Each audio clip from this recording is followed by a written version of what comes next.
ای عوام شیعه بشنوید، علی تاج سر همه امت مسلم است. او کسی که الله و رسول او را دوست داره و علی کسی که الله و رسولش را دوست داره. آیا مسلمان شده میتونه دشمن علی باشد؟ ولی آخوندها داره برای شما علی را یک شخص بی شخصیت، بی هویت، یک شخص دیوس، یک شخص بی ناموس، یک شخص غلط معرفی کردند و میکنند و شما هم کورانه افتیدین و کورهایی بودن داریر، کسی که نابینا بودن. نابینایان چی کردن میدانید؟ صدا شد گفت در شهر فیل آمده. گفت فیل که اونا ندیدن، کسی آمد دنب فیل را گرفت، گفت این فیل شریف است. کسی پایش گرفت، کسی خرطومش گرفت، کسی دندانش گرفت. دوستای عزیز، این دین نیست که این هر صفتان و کج صفتان و قد و نیم قد منافقان براتان بیان کرده.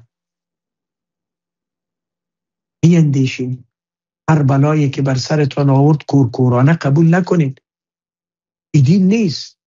دین چیست؟ دین این میره که برای ما بیان کرده علیه که برای ما در کتب اهل السنت والجماعت و مناقب از او که بیان شده از حسن و حسین، ما این مناقب که میبینیم اصلا در نزد شیعه رافضی آخوندک این چیزا نیست. آیا شما حیا ندارین؟ میگین علی ای ولایت و ای امامت منسوسی است. خب یک چیزی که منسوسی است، علی چرا خاموش ماند؟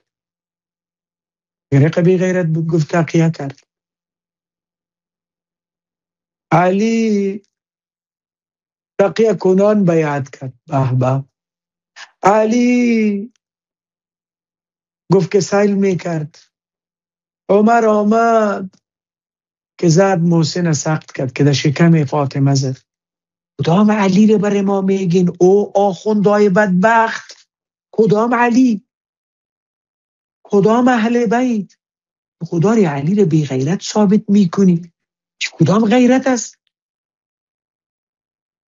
شیر خدا حیدر، حیدر مالک ارض و سمایی، حیدر.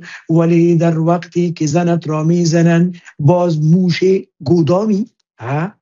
بدبخت تو علی رو چی گفتی؟ تو دشمن علی استی یا ما؟ تو خلاف علی استی یا ما؟ شما خلاف علیت.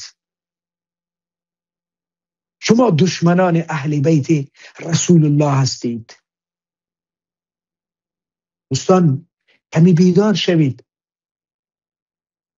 خانمش را زد، محسن جان سخت شد وای. و اینجا صاحب جاهلا در زیر منبر او خبیث نشستن و وای وای و باز بالای سیدنا عمر بن الخطاب رضی الله عنه لعنت میفرستن.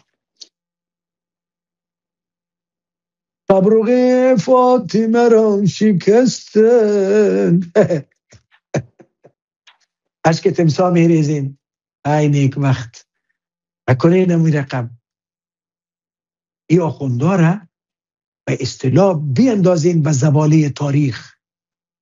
این ولایت شقی بدبخته که به نام فقیه آمده. فقیه چیستن؟ پڑقی بزنین این سووارا دور کنین.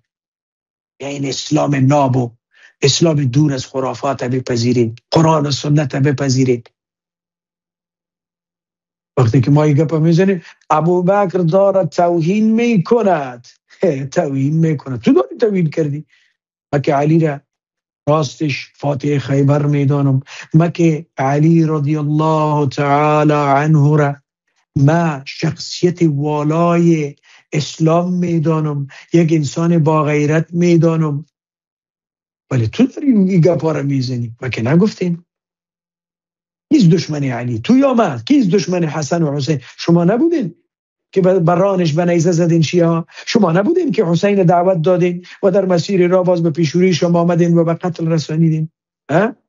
شما نبودین؟ شما بودین.